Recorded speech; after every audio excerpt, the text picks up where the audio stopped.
안녕하세요. 캔들피그와 김화백의 나불대화 시간입니다. 지난주 정부에서 나온 88 주택 공급 대책에 대해서 지금 투자계에서는 상당히 긍정적으로 평가를 하고 있는데요. 건설업체가 직면한 각종 문제를 풀어갈 긍정적인 정책이다. 복잡한 시장 상황을 고려한 촘촘하게 짜여진 그물망 같은 대책이다. 이 정책으로 인해 탄력있고 속도감 있는 그런 시장 회복이 가능할 걸로 기대된다 하는 그런 류의 평가를 하고 있습니다. 확실히 증권사 등 PF 대출 해주고 부동산 투자 비중 크게 늘렸다 코너에 몰려있는 기관들 입장에서는 아무래도 자기들한테 직접적으로 도움이 되는 정책이다 보니까 평가를 나쁘게 할 이유도 없겠죠. 좋은 정책인 거죠. 어쨌든 우리가 접하는 경제정보의 8, 90% 아니 거의 95% 이상이 증권가 등 투자업계, 투자기관 종사자들로부터 나오는 정보다 보니까 이런 상황에서 이번 공급대책이 가지고 있는 맹점이라던가 긍정적으로 평가되는 그 이면에 내재되어 있는 문제에 대해서는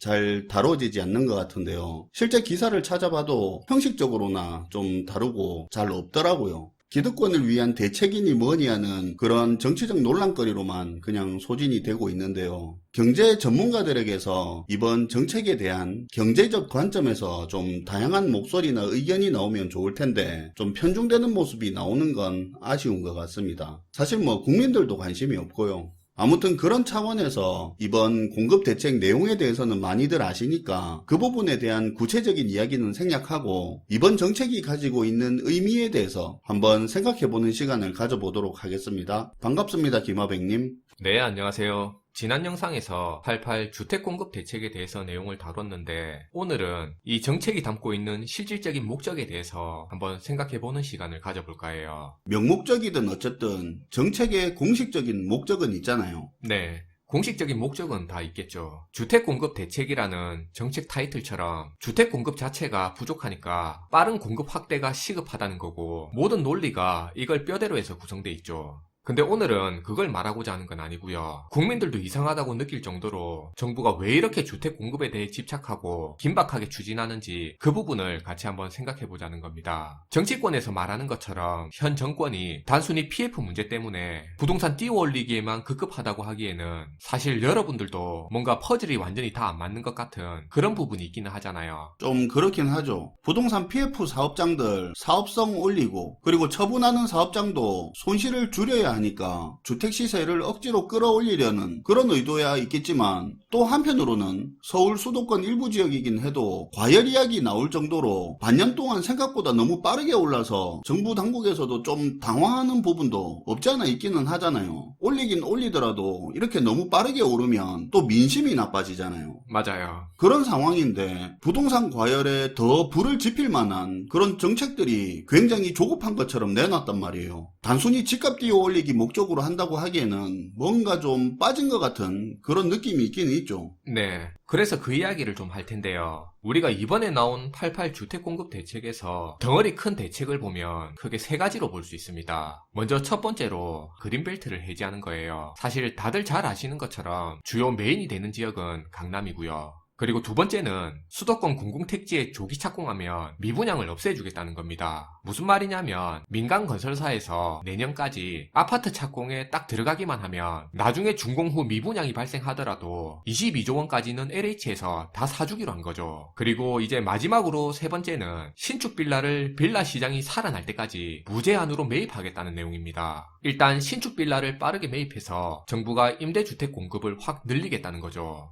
어쨌든 이번 부동산 대책의 큰 꼭지가 이제 요 세 개인데 근데 사실 우리들은 이번에 나온 이 정책을 볼 때 정책에 내포된 그 의도를 기준으로 사실은 두 가지로 구분해서 봐야 될 필요가 더 있습니다. 일단 현재 정부에서 말하고 있는 포인트는 이거예요. 현재 부동산 시장에 공급이 너무 부족해서 최근 집값이 오르고 있는 거기 때문에 수요에 부응할 만큼의 공급 물량을 늘려서 집값을 잡겠다는 게 일단 지금 공식적으로 말하고 있는 현 정부의 정책 목표입니다. 근데 사실 이 부분에 대해선 굳이 길게 언급할 필요는 없을 것 같아요. 현재 정부 말처럼 공급이 는다고 집값이 떨어질 거라는 걸 그 논리를 믿는 사람이 지금 얼마나 되는지 잘 모르겠는데 그동안 대한민국 부동산 시장을 겪어온 사람이라면 사실 다 알 겁니다. 이 부분은 경험적으로 다 아는 내용이니까 지금 여기서 굳이 더 이상 길게 말할 필요는 없는 내용인 것 같고 아무튼 다시 본론으로 돌아가서 지금 현재 현 정부가 임기가 남은 게 대략 2년하고도 좀 더 남았는데 3년 안 되죠. 네. 그런데 앞에서 말한 이 세 가지 정책 중에서 처음 말한 두 가지 정책이 있잖아요. 그린벨트를 해제해서 주택 공급을 늘리겠다는 부분하고 수도권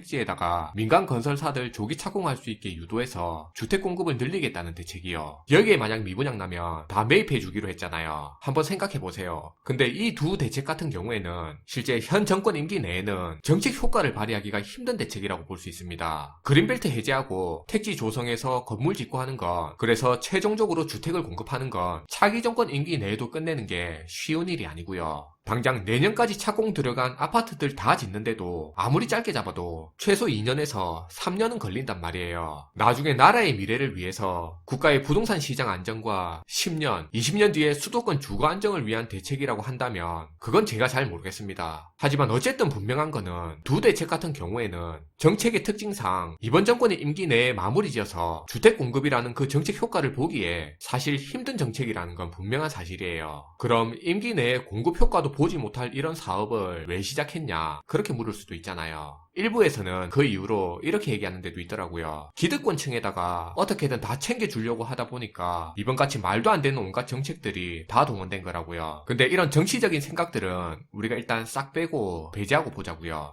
그러면 앞에 두 가지와 같은 이런 대책으로 현 정부가 임기 내에 뭘 얻을 수 있냐? 사실 우리가 놓치고 있는 여기에 핵심은 경제입니다. 저희가 그동안 계속 강조한 것처럼 지금 현재 우리나라의 경제 여건으로 봤을 때 경제 성장률과 내수를 끌어올릴 방법이 이번에 나온 이 건설 말고는 답이 안 보이는 거예요. 그런데 일단 정부 의도대로 온갖 당근을 풀어서 건설사들의 조기 착공을 유도해서 대단위의 공사가 시작만 되면 건설을 통한 내수와 앞으로 가라앉을 경제 성장률을 끌어올릴 수가 있단 말이에요. 그렇죠. 경제 성장률이랑 내수 끌어올리는데 건설만큼 효과가 빠르게 직방으로 나는 게 없잖아요. 그쵸. 현재 사람들의 소비가 계속 줄어드는 게 노골적으로 나타난다 하더라도 건설은 유관 산업 파급력도 크기 때문에 공사만 활발해지면 이걸 상쇄시키고 내수 지표를 끌어올릴 수 있는 그런 여력이 생기는 겁니다. 건설 자재나 인력 수요도 늘고. 그쵸. 나중에 몇 년 지나서 안 팔리고 미분양 나는 거는 그건 그때 가서 다시 생각하면 될 문제인 거고, 어떻게든 공사를 시작할 수 있게 만드는 게 그게 중요한 거예요. 왜냐하면 공사가 시작만 되면 일단 한번 시작된 공사는 최소 2, 3년 이상은 진행될 거니까 그럼 그 과정에서 어쨌든 성장률은 올라가거든요. 그리고 내수 지표도 오를 수밖에 없는 거고요. 일단 시작된 공사 덕분에 어쨌든 공사하는 동안에는 자재나 인력도 계속 들어가니까 성장률이나 내수 하락세가 깊어져도 이게 완화시키는 역할 정도도 할 거고. 네.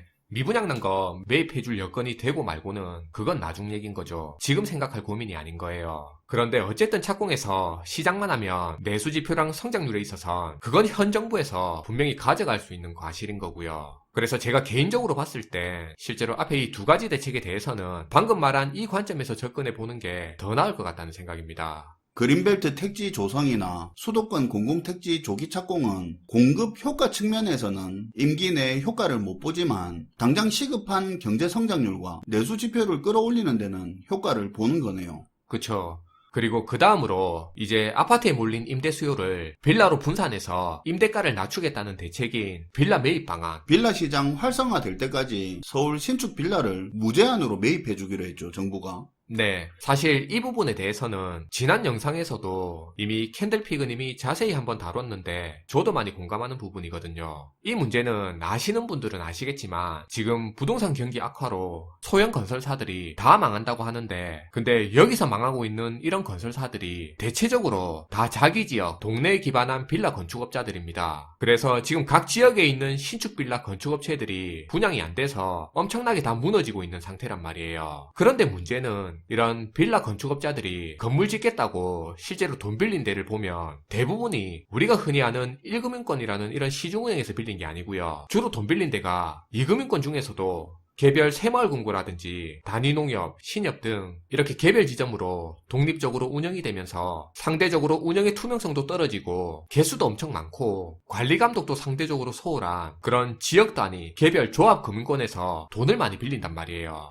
뭐 이사장이나 조합장들의 권한이 막강한 그런 금융기관에서 많이 빌리죠. 새마을금고 같은 경우는 행안부 소관이라 더 그렇잖아요. 작년에도 빌라 관련된 문제도 많이 터졌었잖아요. 네, 우리가 지금 PF 쪽에만 관심을 가져서 그렇지 지금 부동산 중에 특히 빌라 시장으로 이런 금융기관에서 돈을 많이 빌려줬는데 지금 이 빌려준 돈들이 다 빌라 시장 붕괴로 타격을 받게 생겼단 말이에요. 수습이 힘들 정도로요. 그렇다고 빌라 매물은 분위기 몰아서 아파트처럼 그렇게 수요를 만들어내기도 지금 불가능한 상황이고요. 지금 누가 빌라를 살려고 합니까? 그니까요. 사실상 현재로서는 빌라 시장을 살릴 방법이 없어요. 그렇다고 이런 상황을 그대로 놔뒀다가는 빌라 건설하는 데다가 돈 많이 빌려준 지역 단위 조합 형태의 기관들 돈 다 떼이고 건전성에 치명타를 입을 수 있단 말이에요. 그러다 보니 이제 나온 대책이 그냥 정부가 이 신축 빌라 시장에 거대 수요자로 나서서 다 사주겠다고 하는 겁니다. 그럼 이게 이제 가지는 의미가 뭐냐? 빌라 시장에 돈 빌려준 이금융권의 부실을 막아주는 겁니다. 사실상 빌라 시장에서 정부가 부실 채권을 매입해줘서 우회적인 양적 완화의 형태로 막아주겠다는 의미로도 해석할 수 있는 겁니다. 개인적으로는 그렇게 보고 있어요. 근데 또 최근에 언론에 등장하는 내용 중에 공분을 사는 게 또 있는데 어쨌든 지금 이번 대책으로 빌라를 무제한적으로 매입해주겠다고 하고 있잖아요. 그래서 100번 양보해서 매입해주는 거 다 좋다 이거죠. 그럼 매입을 한다고 치면 빌라업자, 금융사들 전부 자기들 돈 벌자고 일 벌렸다가 잘못 판단해서 지금 실패한 거잖아요. 정부가 임대주택도 늘리고 금융충격을 줄이겠다는 그런 공공의 목적에서 굳이 나서서 매입을 해주는 거라면 그럼 거의 원가에 준할 만큼 최소한 시세보다는 훨씬 더 싸게 그렇게 매입해야 된단 말이에요. 그게 아무래도 상식적이죠. 그쵸. 그렇게 매입을 해야 그나마 어느 정도는 이해할 수는 있다 이겁니다.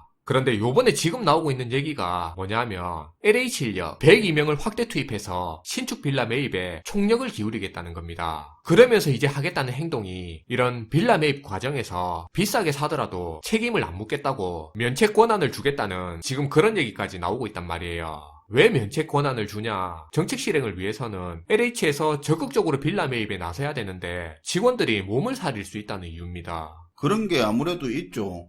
LH에서 자기들은 나름 산다고 샀는데 알고 보니 덤탱이를 썼다든지 그런 일이 생기면 또 책임이 생길까봐 적극적으로 매입에 나서기를 꺼릴 수 있다는 말이잖아요. 작년에도 미분양주택 고가 매입 논란 때문에 그 업무를 맡았던 LH 직원 상당수가 감사를 받았고 그러면서 이 업무를 하던 조직도 위축되고 그 일을 기피하고 있다고 하잖아요. 정부 입장에서 지금 당장 빨리빨리 매입해주고 업자들이 금융기관에 돈도 빨리 갚을 수 있도록 해야 되는데 그쵸. 정부 입장에선 지금 한시가 시급한데 가격 가지고 이러니 저러니 하다가 일이 지연되면 안 되거든요. 그래서 면책권한 줄 거니까 적극적으로 매입에 나서라는 얘기가 지금 나오고 있단 겁니다. 이 면책 권한 주는 게 결정이 된 건가요? 이게 아직 기사에서는 면책 카드까지 만지작거리고 있다 뭐 이 정도로만 언급되고 있더라고요. 근데 사실 말이 이 정도까지 나온 거면 이걸 할 것 같긴 한데 근데 이게 지금 문제가 뭐냐면 이렇게 되면 빌라업자들이 가격을 크게 띄워 올릴 건 불보듯이 뻔한 거고 그리고 이 부분은 무조건 그렇다고 할 수는 없는 부분이지만 가능성을 말하는 건데 빌라 매입 과정에서 빌라업자와의 유착 비리가 또 크게 벌어질 가능성이 높다는 겁니다. 빌라 매입 부분에 대해서 면책을 부여하면 빌라업자도 분양가 확 띄울 테고 혹은 질 안 좋은 담당자라면 돈 받아 먹고 빌라 비싸게 사들여줄 가능성도 있다 이거죠. 뭐 무조건 그렇다는 게 아니라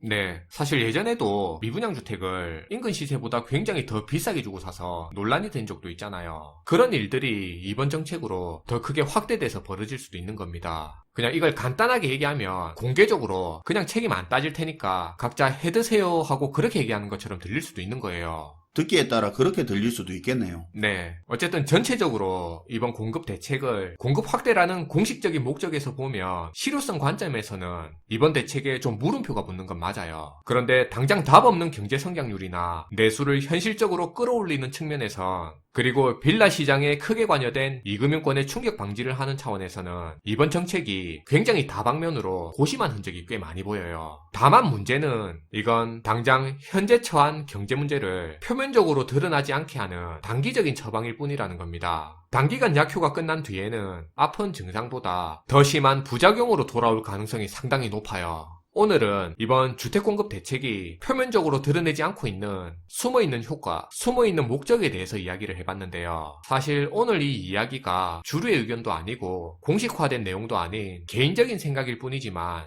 이번 정책을 다른 각도에서 보는 데는 나름 도움되지 않을까 하는 생각에서 오늘 내용을 공유해보는 시간을 가져봤습니다. 네, 오늘도 잘 들었습니다. 김화백님. 네, 감사합니다. 투자계에서 그물망처럼 촘촘히 짜여진 그런 정책이니 뭐니 그런 이야기를 했다고 했는데 공식적으로 말하는 주택 공급 확대의 관점이 아니라 다른 관점에서 보니까 이게 진짜 촘촘하게 짜여진 것 같기는 합니다. 뭐 장기적으로는 어떨지 모르겠지만 시청해주셔서 감사하고요. 지금까지 나불대화 시간이었습니다.